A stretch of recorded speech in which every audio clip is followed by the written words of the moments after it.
అదే RTV app వార్తల్ని క్షణాల్లో చదివే అవకాశం ఉంటుంది. ఒక న్యూస్ పేపర్, ఒక టెలివిజన్ ఛానల్ మీ చేతుల్లో ఎప్పుడూ ఉంటాయి.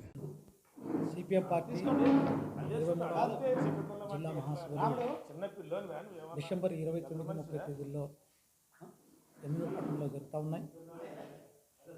సిపిఎం పార్టీ యొక్క నిబంధనావళి ప్రకారం ప్రతి 3 సంవత్సరాలకు ఒకసారి పార్టీ కింది స్థాయి నుంచి ఆలిండే మహాసభ జరుగుతుంది. గత 3 సంవత్సరాల కాలంలో ప్రజా సమస్యలు తీసుకుని పనిచేసిన దానిపైన సమీక్ష చేస్తూ రాబోయే కాలంలో ఎలాంటి ఉద్యమాలు చేపట్టాలి జిల్లాకు సంబంధించి ఆ రకం కర్తవ్యాలను తీర్మాన రూపంలో తీసుకుని మళ్ళీ రాబోయే కాలంలో 3 సంవత్సరాలు ప్రత్యేకించి 29వ తేదీ భారీ బహిరంగ సభ ఎమ్మెల్యేపట్నంలో జరుగుతూ ఉంది. ఈ బహిరంగ సభకు సిపిఎం రాష్ట్ర కార్యదర్శి వర్గ సభ్యులు ప్రభాకర్ రెడ్డి గారు, వెంకటేశ్వర గారు పాల్గొంటున్నారు. నేను జిల్లా ప్రజానీకాన్ని కోరుతా ఉన్నాం. 29వ తేదీ జరిగేటువంటి సిపిఎం పార్టీ బహిరంగ సభకు అధిక సంఖ్యలో మీరు పాల్గొనాలి. సిపిఎం పార్టీ మద్దతు ఇవ్వాలని గత 3 సంవత్సరాల కాలంలో సిపిఎం పార్టీగా ఈ జిల్లాలో ఉన్నటువంటి ప్రజలు ఎదుర్కొన్న అనేక రకాల సమస్యల కోసం మేము పనిచేయడం జరిగింది.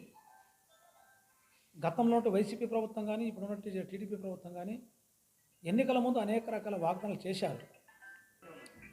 ఏ ఒక్క వాగ్దానం కూడా అమలు చేయలేదు. అందుకని రాబోయే కాలంలో సిపిఎం పార్టీ ప్రభుత్వం ఇచ్చే వాగ్దానాలు అమలు చేయాలని చెప్పేసి జిల్లా సమగ్రాభివృద్ధి కోసం 10,000 కోట్ల రూపాయలు కేటాయించాలని చెప్పేసి వలసలు నివారించాలని చెప్పి రాబోయేలో పెద్ద ఎత్తున ఉద్యమాన్ని చేపట్టాలని చెప్పి సిపిఎం పార్టీ మహాసభ తీర్మానం చేయబోతుంది.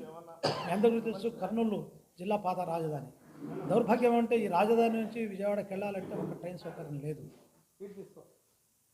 సౌకర్యం లేకుంటే ప్రజలు ఏ రకంగా పోగలుగుతారు? అందుకోసం ఇంటర్సిటీ ఏర్పాటు చేయాలని చెప్పి అట్లే శ్రీశైలం టు మంత్రాలయం వరకు ప్రత్యేక రైల్వే లైన్ వేయాలని చెప్పి ఓరొక్కల మీదుగా వెళ్ళేటువంటి రైల్వే లైన్ త్వరగా ప్రారంభించాలని చెప్పి సిపిఐ పార్టీగా డిమాండ్ చేస్తున్నాం.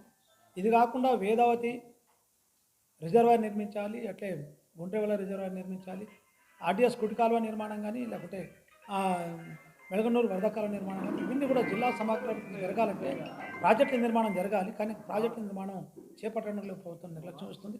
అంద్రినివా వెడల్పు కోసం గత ప్రభుత్వం నేను చేస్తాను హడావిడి చేసింది, కానీ నిధులు ఈ ప్రభుత్వం నేను చేస్తాను 80,000 క్యూసెక్లకు నీళ్ళు అందిస్తానని చెప్పింది, కానీ ఆ నిధులు మాత్రం కేటాయించలేదు మన బడ్జెట్లో. అందుకోసం 80,000 క్యూసెక్లు నీరు రావాలంటే అంద్రి కాలువ వెడల్పు జరగాలి, అట్లే పంట కాలువ నిర్మాణం జరగాలి. ఇవి చేయకుండా కేవలం నేను ఏర్పాటు చేసినట్టు దాన్ని చూపలేదు. అందుకోసం అన్ని వర్గాలను వెడల్పు చేయడం కోసం మీరు కేటాయించాలని చెప్పి కూడా సిపిఎం పార్టీ డిమాండ్ చేస్తా ఉన్నాం.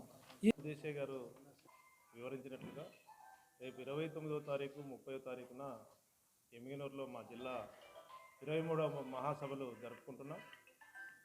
ఈ మహాసభలకు ప్రజలు పెద్ద ఎత్తున తరలి రావాలని, బహిరంగ సభను విజయవంతం చేయాలని చెప్పేసి విజ్ఞప్తి చేస్తున్నాం. అట్లాగే పశ్చిమ ప్రాంతం అంతా కూడా ఈరోజు కరువుకు నిలయంగా ఉన్నటువంటి ప్రాంతం.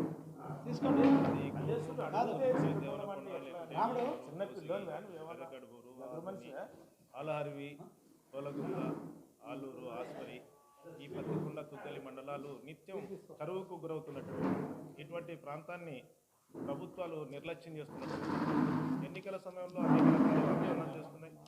ఎన్నికల అనంతరం ఆ వాగ్దానాలను కూడా అమలు చేయకుండా ఈరోజు ప్రజలను అట్లాగే రైతులను, వ్యవసాయ కూలీలను మోసం చేస్తున్నటువంటి పరిస్థితి. ఉదాహరణకు 2019లో చంద్రబాబు నాయుడు అనేక ప్రాజెక్టులకు నిర్మాణం చేస్తానని చెప్పారు. కేవలం రాళ్ళు మాత్రం పాతడం తప్ప మిగతా నిధులు కేటాయించారు. అట్లాగే తర్వాత వచ్చినటువంటి జగన్మోహన్ రెడ్డి ప్రభుత్వం కూడా రైతులకు ఏమాత్రం కూడా మేలు చేసినటువంటి పరిస్థితి లేదు. ఆ రకంగా ప్రాజెక్టు నిర్మాణం జరిగిన సుమారుగా 70-80 వేల ఎకరాలకు ఈరోజు నీళ్ళు వచ్చేటువంటి పరిస్థితి ఉంది. ఆ ప్రాంతం అంతా కూడా ఈరోజు ఆలూరు కానీ, ఆస్పరి, ఆ ప్రాంతం అంతా కూడా మంచి 2 కార్ల పంటలు పండేదానికి అవకాశం ఏర్పడింది.